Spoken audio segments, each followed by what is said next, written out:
Welcome back. It's Recovery Sort of, the podcast, where we explore the struggles of life, the challenges of mental health and recovery, and the spaces between. We express our personal views on life here, and this podcast is not meant to replace medical advice or tell anyone the right way to live. This podcast is best used as a place of curiosity and questioning to accompany you on your journey. Be aware there is strong language. Here we go.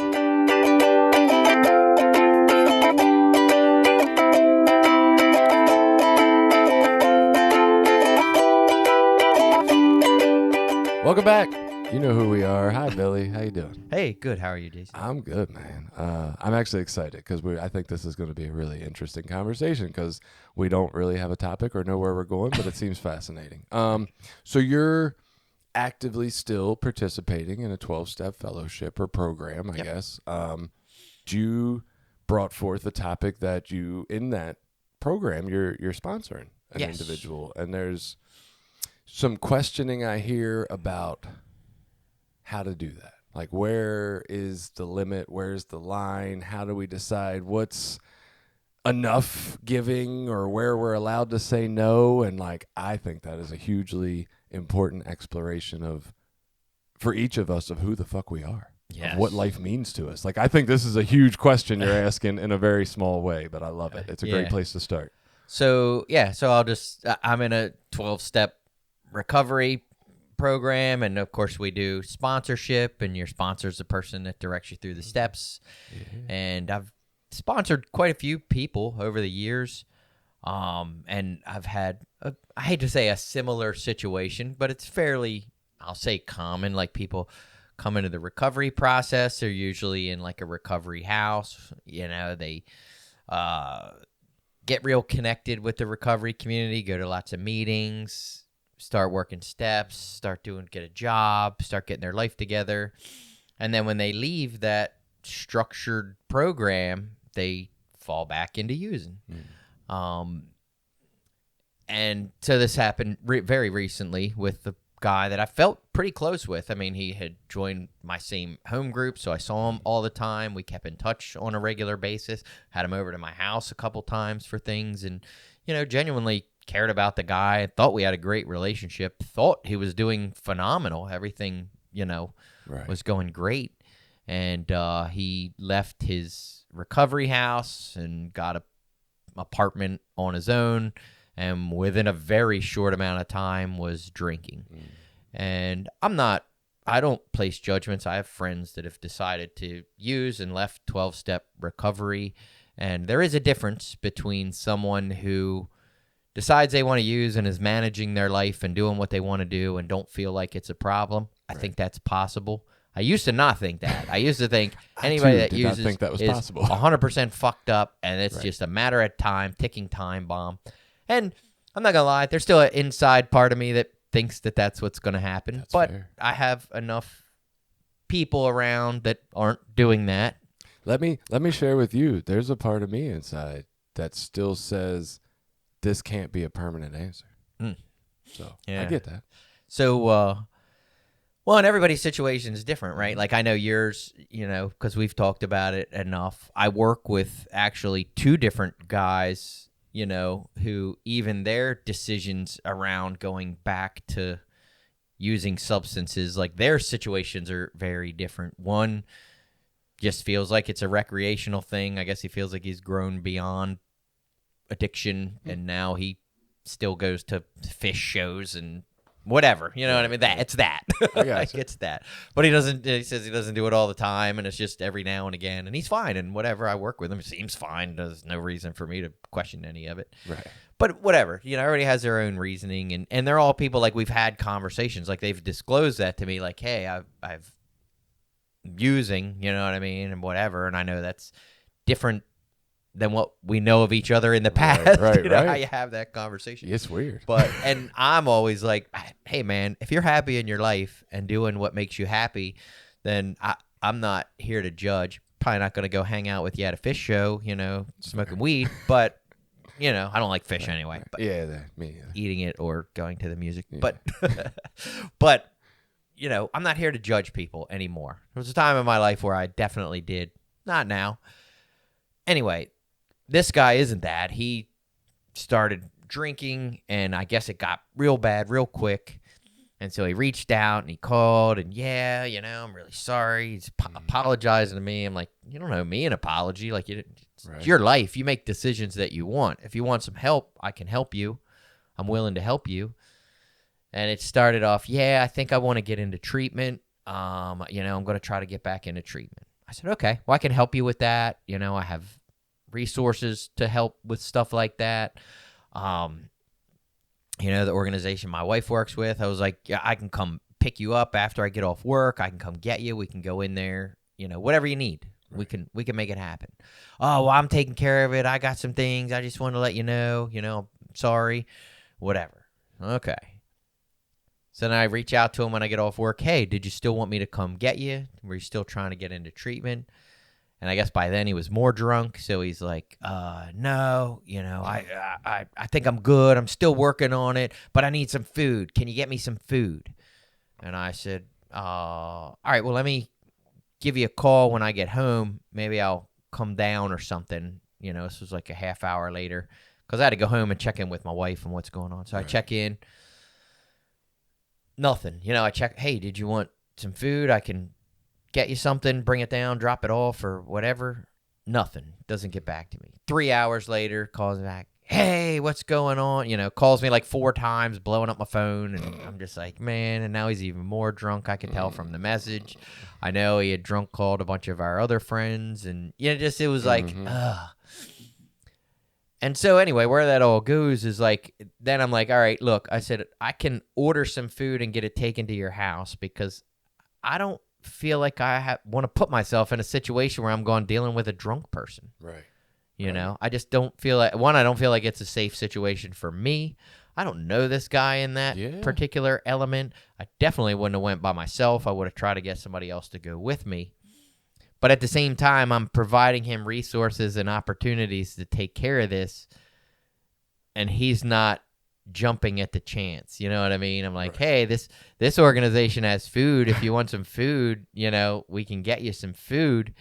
Hey, this organization has access to, if you're drinking and you can't drive, we can get you a ride. Hey, we can get you into treatment like now if you want to go to treatment now.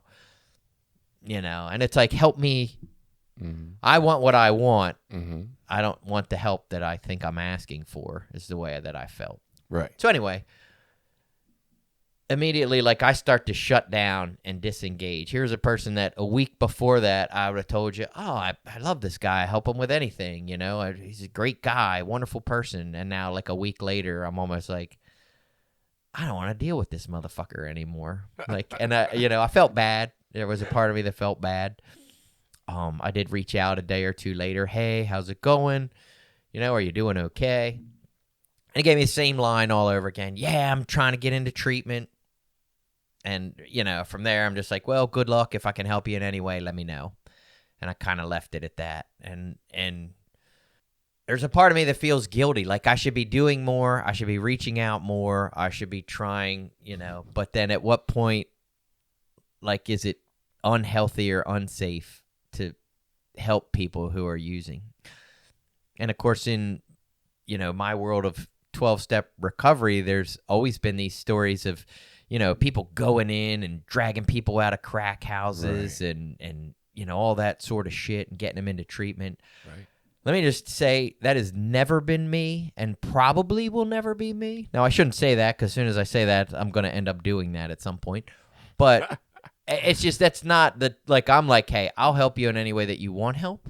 But if you're not asking me for help, I'm not forcing help on you. Other than if I thought you were going to kill yourself, I might try to get you committed, like, to an institution so that you didn't kill yourself. Right. But short of that, I'm not going to force people to do shit they don't want to do. When you end up running in the crack house, let me know so I can come video document the miracle. Right.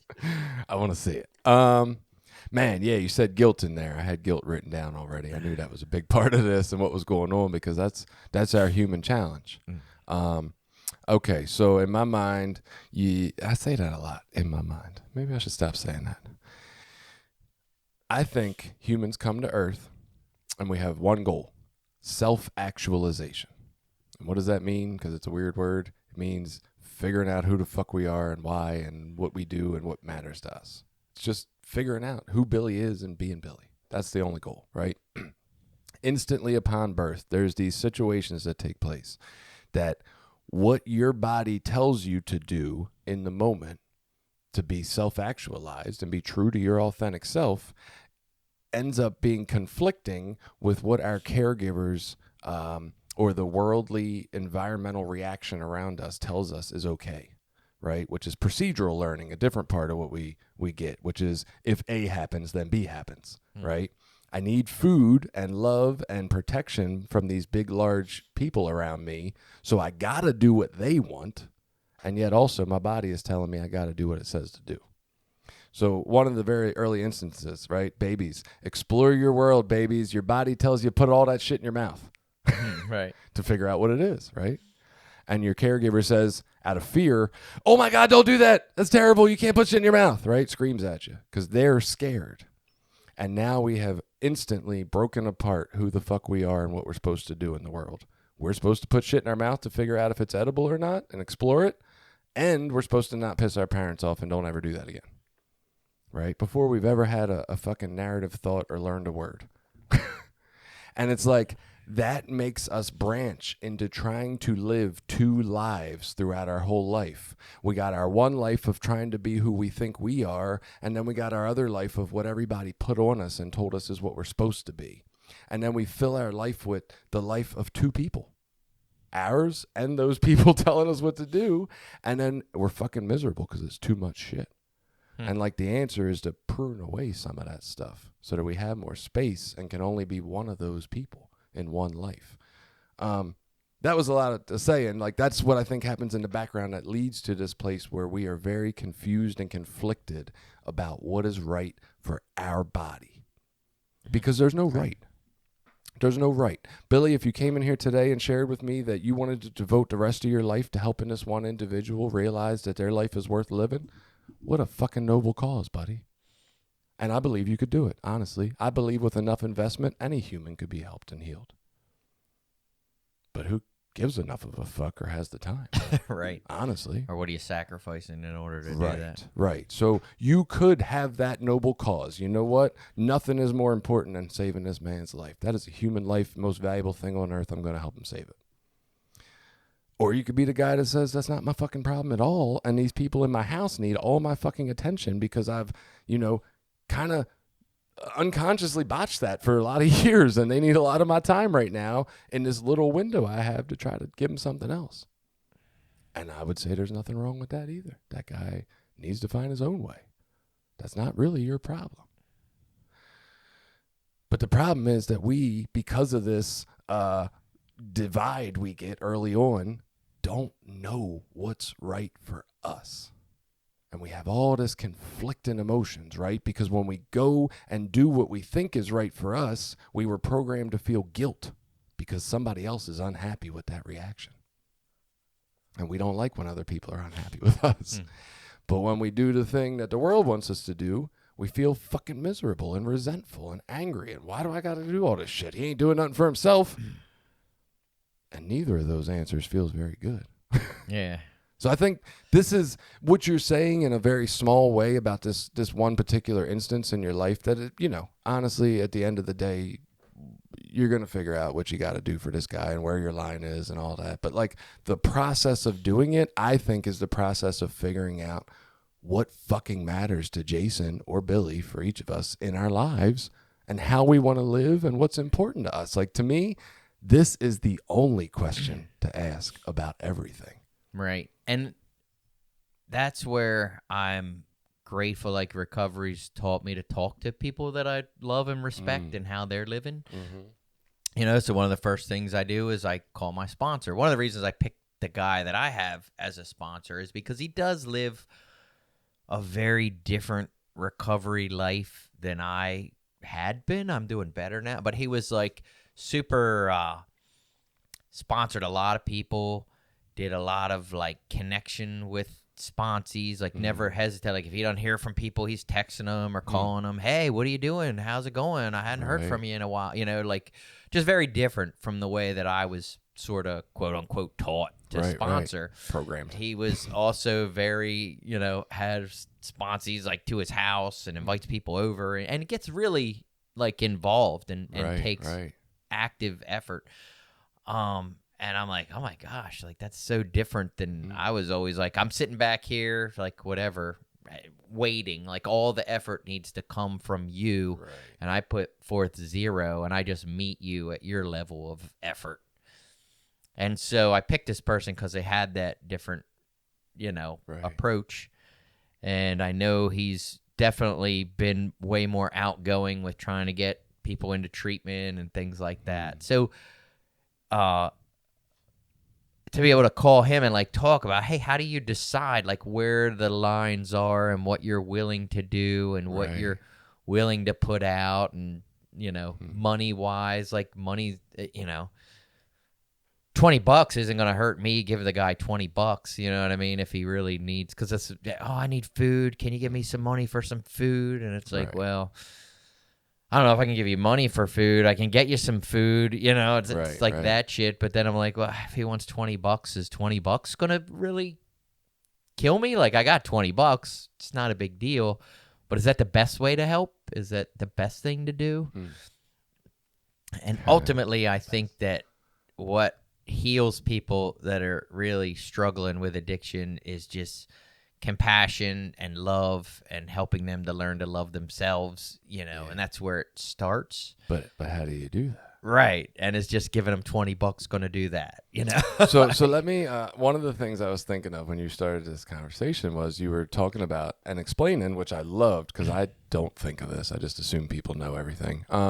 What the sponsor-sponsee relationship is kind of like. I thought that was brilliant of you to explain that because we do have a lot of listeners that aren't in programs necessarily.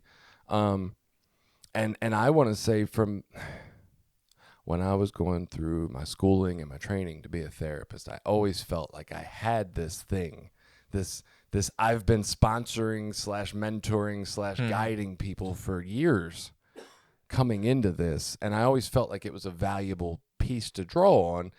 Interestingly, so many of the people that I spoke with that were the educators or the guides along the way kind of poo-pooed the experience there, right? Or like, hey, yeah, that's good experience, but don't get that confused with what we do here as therapists and stuff. And like, I want to say from being in the other side, I mean, yeah, there's a lot of information that you learn to be a therapist, hopefully, but like the practice is really, really similar, right? Like the practice of like caring about somebody, trying to help them figure out their answers for them. And like, yeah, I mean, I think I'm way better at it now, but like, same idea. And it was actually making me think sponsors should have weekly fucking appointments with people to check in. Like it would do wonders, honestly. I think it should be a requirement. But you're talking about a similar feeling that I get sitting in the therapy chair across from people when they've had a really tough, tragic thing happen in their life. When we've had an hour-long session and it doesn't really feel like they feel any fucking different from when they came in. And I'm like, Jesus, I have not done my job. Can I really send this person back out into the world? Are they going to be okay? Like, if I can't fit them in next week for an appointment and they got to wait 2 weeks, like, am I going out of my way and staying later at work and missing my kids so that I can make sure I fit them in? And like all those same kind of questions. Where the fuck is my line? Where's my line?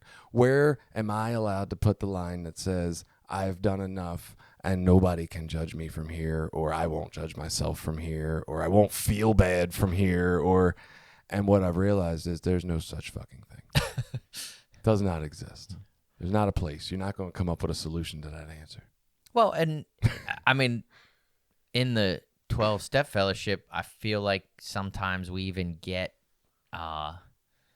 information that we're supposed to not have these lines and boundaries, that we're supposed to go above and beyond to help our fellow addicts and stuff. And or at least you hear the stories, you know what I mean? The people that say, oh, me and another guy went and drugged this guy out of the crack, and it's just like, I guess there's a part of me that wishes that was me, but then I'm like, that doesn't sound healthy or good. Here's what I think is the crazy part, right? I feel like I am more of the passionate, I will run around and save people from crack houses or think I can or whatever. Like that is more my mentality. And I don't ever hear that shit around the rooms. Like what always stuck out to me was the very strict rules about how quickly you cut people off and rigidly. And so it's interesting that I'm fascinated by being one guy, but what stands out is this awfulness of these other people. And I feel like you got that on the other side. Yeah. But that's fascinating. I wonder if both things are happening, but we're only seeing the opposite one because it's the one that sticks out to us. Probably. That's wild, Yeah, dude. we pick out what, you know. When you said that, I was like, that's so fucking crazy. That is so funny. Interesting. Because I definitely, my experience is how the rules are how quickly you get away from that. And that's their job. And they need to work the fucking steps or die. It's not your fault. Yeah. That's what I always heard. Like you talked about, like it's what's most important, I think, for me is figuring out what I'm okay with. And at the end of the day, do I feel like I've done the best that I could? And it's okay to ask myself those questions. You know what I mean? To have those questions and to like run it by, you know, people and talk with my wife and her to just validate like, hey, look, you know, you gave the guy some options. There's plenty of options here. We've told him what we're willing to do. And like, that's one thing that I have learned and I really try to be careful with in anyone who's specifically with people that are actively using, but most of the time, anyone that's reaching out to me for help. Because I have like family members that struggle with addiction and they won't ask for like recovery type help, but they always need some kind of favors, whether it's watching kids or doing other stuff. And I usually try to like be like, my initial reaction most of the time is I'm not fucking helping you because you're using it. And anything that I do is going to be actively helping you. Enabling. Right. And so then I try to get to a place of, all right, so what am I willing to do? And most of the time, I'm willing to be a little bit uncomfortable. You know what I mean? I'm willing to give a little bit. But having sort of clear guidelines about what that is and what I'm willing to do. And then waiting, like not feeling like I have to immediately reply, but waiting until I figure out what that is and what I'm comfortable with. And then, you know, replying, you know, with family members sometimes it might be like, hey, I can't necessarily do that, but if you need, you know, this other thing, or, you know, one of my daughters might be able to help if you want to pay them, you know, you know, something like that of giving them so that they don't feel like rejected, because I do think a huge part of us healing is feeling loved and cared about and appreciated. And it's hard these days to like reach out and ask people for help or express a vulnerability. So I do want to try to honor that in people. The problem is that not everyone's authentic, and a lot of times they're not really asking for what they really want, and Well, they're asking for what they want, but not what they need. Right. You know, and that's where I think a lot of our self-care is upside down in our world, is that we all learned and got programmed how to give ourselves what we want in the moment, but not what we really need. Right. And that's beneficial for us. So like coming from that standpoint, truthfully, the most loving thing you could do for the sponsee, in Jason's brain, of course, in my world, that does not exist on the earth for sure, is go kidnap that motherfucker. Yeah. Go kidnap him, take him out into the fucking woods, hold him hostage, and the whole time be gentle and loving and say, look, man, I know this fucking hurts, but like, this is what's best for you, and I need to give you what's best for you even when you don't want that. So funny enough, I've always said that's what I was going to do with my kids. I know, and I actually think you're right. I actually think you're right at this point, dude. That's what I would do. I thought you were crazy at one point, but I think you're right now. No, I think that's the most loving thing we could do for somebody, is give them what they need instead of what they want in a loving way. Because that's the programming they need to be able to give it to themselves. That's their fucking problem, is that they can't make the choice to give themselves what they need instead of what they want. So like, I kind of have to if I really want to love them. But I don't think it's any less loving, right, to say to yourself in that situation, or for Jason to say to himself in that situation, my family needs all the time they can get from me right now. My son has already mentioned to me that I work a lot of evenings, he feels like, even though in my mind it's only 2 a week. But there has been a third one where I've been at my daughter's basketball games a lot. So, like, I get what he's saying, but, like, Right. in my mind, to go kidnap this gentleman and take him away for 2 weeks or a month to help him is super loving. And yet, there's nothing less loving about me saying my family needs all this love right now, and that guy's going to have to figure it out some other way. Yeah. And not to mention the long-term jail repercussions. that could Possibly, potentially yeah. If he doesn't like it afterwards, yes, that's possible. I say you kidnap him until, I don't know, yeah. until he's better Right. and he doesn't want to try. Until he agrees not to try. Yeah, exactly. Basically, that's when you know he's healed. Yeah. Yeah, but I mean, from that understanding of like both of those are super loving choices and neither could be bad or wrong, why do both feel like neither is the solution? Yeah. You know?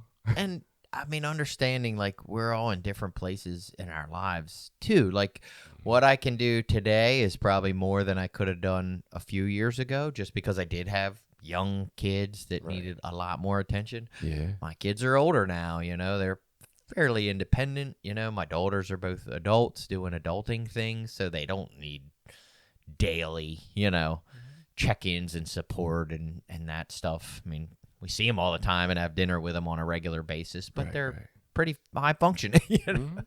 So, the demands of life aren't as high. So I am able to give more and do more, and I have been doing that with most guys that I sponsor more than in the past. I would say yes. And you also have spoken over the last few months about your marriage and putting a lot of effort into that and yourself. And like all the time you invest here potentially could be time not invested there, right? Right. It could also, I mean, helping him could be investing in yourself. We don't know, right? Like Right.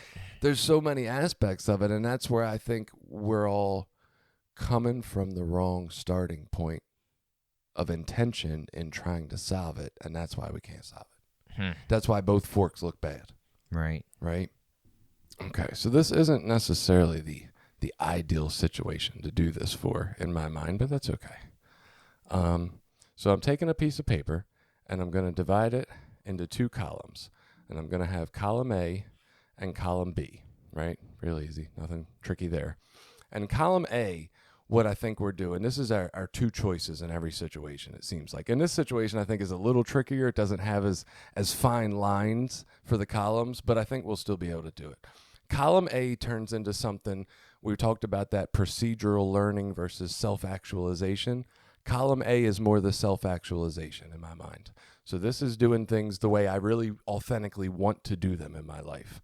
So we're going to call it my way, right? But every time I do things this way, it comes with this guilt you're talking about. Like I'm not doing something right, or I'm getting it wrong, or not doing enough, or at least question myself around, is this the place where I'm supposed to stop? So column A is my way, but feeling guilty and bad about it. Column B is the procedural learning thing that I got from the world. This is where that part of me says, will people judge me? Will I judge me? Where's the line where I could explain it and somebody's going to be understanding and say, you did enough, you're a good person? So this is like what the world expects of me. So I call it expectations that I have on myself or the world has on me, either way, right? And this generally, I know everybody pushes back against my calling it miserable. It feels like suffering of some sort. It feels like pressure on you. It feels like having to do Unnatural, something maybe. in a way you don't want to do. Obligation, like Right. all these kind of ideas, right? We have to go to this family event because it will be talked about if we don't go, not necessarily because we want to be there. And we come to this fork in the road with every decision we want to make because we have these 2 parts of us inside, and both of them feel like losers. Neither of them feels like a win. And here's the problem I think we're doing, though. We're creating a column C in our head that does not actually exist in real life. And in this column C, we get everything we want. Right? It's There's a magical. perfect solution. It's Yeah. magical thinking. It says some way, if I just think hard enough, try hard enough, work hard enough, do hard enough, this will fix itself because I will be able to do what I want and it will just feel good. I won't feel guilty. And I get stuck because I believe that that will somehow materialize someday. And that's going to be the solution for all this. When I can accept that column C does not exist, it's not a real thing, then I start to understand the picture better. What I'm really choosing between is this thing everybody wants me to do that's just been feeling awful that I've been doing most of my life. That's where I've been sitting in column B, trying to live up to everybody's obligations and expectations and feeling like shit. Or I can figure out how to deal with guilt and live the life that's actually going to feel good. Once I eliminate column C, I don't have to be stuck there in that cycle anymore. And I know I got to figure this out. I need to know one of these options, and it has to not feel shitty. What do you think of that? Yeah, I mean, my only thing there is, at least for myself, I feel like some of my guilt had to do with doing what I wanted to do and not what I was supposed to do, at least for me personally. Yeah, the guilt is around doing what you want to do. Right. The doing what you're supposed to do just makes you feel not good in your body. That's what you've been living, not feeling all that great because... Well, so I think for myself, like my active addiction and like doing things that, I don't know, maybe, and this is where I'm like, I don't know, I did want to do, I didn't want to do. Like, I didn't conform to those social norms and those pressures of things that you were supposed to do. Right. I neglected the family obligations. I neglected the whatever, and then felt like shit about it. Right. So the back end of that explains it is that in that moment, what you wanted was to feel at peace, at ease, content in your body, loved, cared for, okay in the world. And you didn't have that. And that's a need. So you had a hunger for that need, just like you would for food. And at some level, when that need wasn't being met by the world, just like if they weren't feeding you, you would fucking shoot somebody and take the food if you got hungry enough. Right. That's what happened with drugs, only it was your emotions. Right. It's not really a choice at that point. That's survival. That's what, if we can understand that that's what was happening there, you weren't picking that. That's your nervous system trying to help itself. Right, to survive. So, like, yes, you were trying to get the thing you wanted, which was to feel accepted, and there was guilt around that because it required practices that weren't good for you. Yeah. So I guess what I and I don't know how this.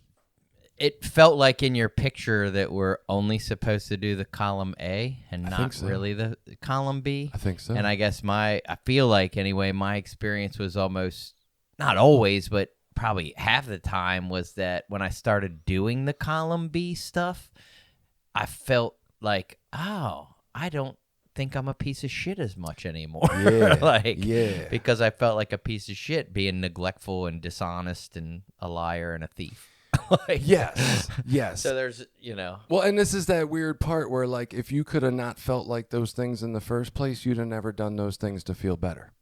And the things from column B would have been your column A. You would have been the guy who wanted to go to work because that's what provided money for your loving family because you felt good. Yeah. Not the guy who needed relief from his hunger. Yeah. And I guess I do look at like a lot of situations, especially those column B ones now, and we will actively have those conversations in our family of like, all right, so why are we going to this thing? Like what? Right.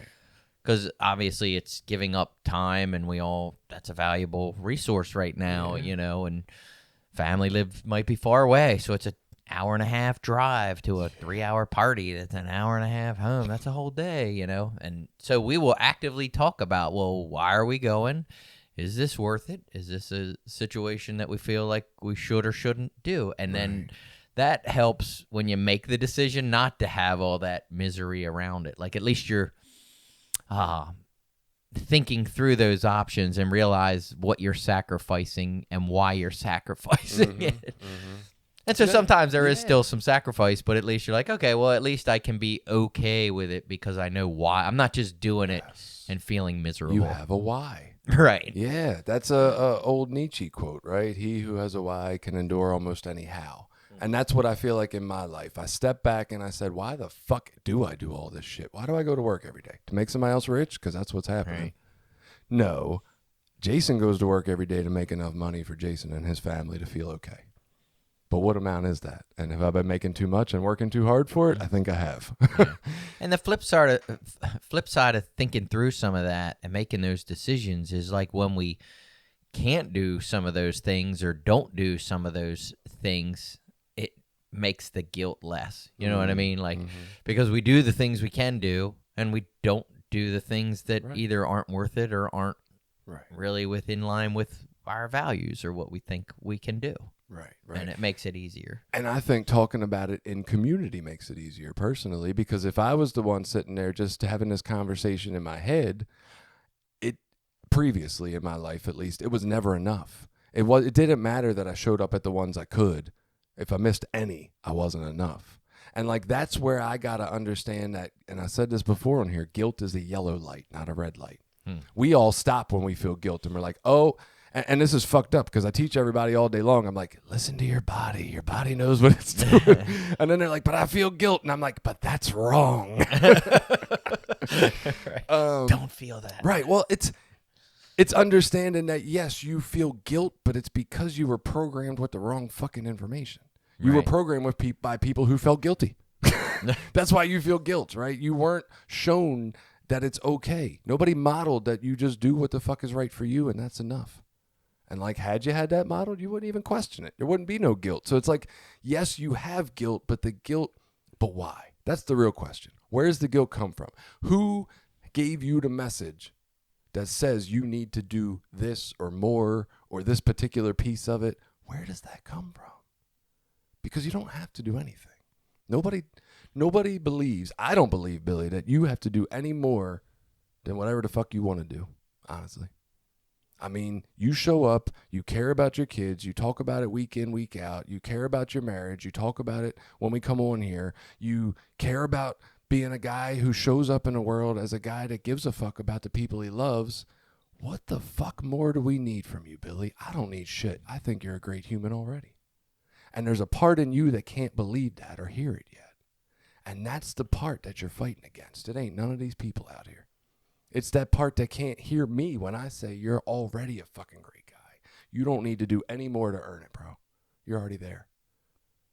Well, I guess in the situation like with the sponsees, doesn't matter. You're already a great human. Yeah, well, that's all no. icing on the cake. I get that, and I guess that's what I was thinking. I'm like, I'm trying to think, like, do I feel like and maybe it is. I guess that's an underlying way. I'm like, am I doing enough, or am I doing the right things to help? You know, right. And because like, your right things are what's right for Billy, not him. Right. You're already doing all the right things. You're an amazing guy, dude. You're one of the most stand-up people, and I admire you. And like, I just wish you could see you the way I see you. Thank you. Well, there's always, I always think that, like, what did they say? Like, the road to hell is paved with good intentions. Fucking right it is. You know? Yeah. And like trying to be like, well, my intentions were to be helpful, but I didn't do shit. Like, and then it's like, well, you know. Right. Well, all the intention in the world doesn't make things happen. You know. So True. And I am a person that always feels like there's more can be done. There's always more to do. Yes. Which is an impossible. That's the part. Which I do recognize that. Yeah, that's mine. Try to own it. For me, that's dad. Yeah. There's always something more I could have done to have avoided this disastrous thing. I just should have thought through it better or harder or put more effort into it, and it's all my fault that it just didn't work out, and it's never going to work out. Yeah, or that's like the story I got. I'm powerful enough to change the course of someone's life. Yeah. You know, like, shit should be different because I want it to be different. Right. Yeah. It's crazy, man. Or like it just that if I just do this one right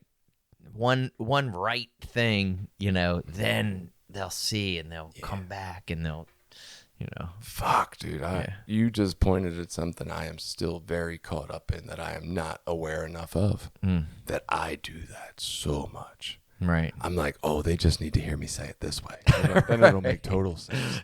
Oh, wait, I got a new analogy. This one you can't argue with. And they're always argued with. They'll have that light bulb moment. Yeah, it ain't ever going to fucking happen, dude.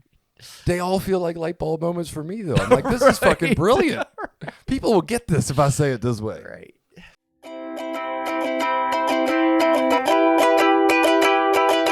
Have you found that listening to the Recovery Sort Of podcast has helped you in your day-to-day journey?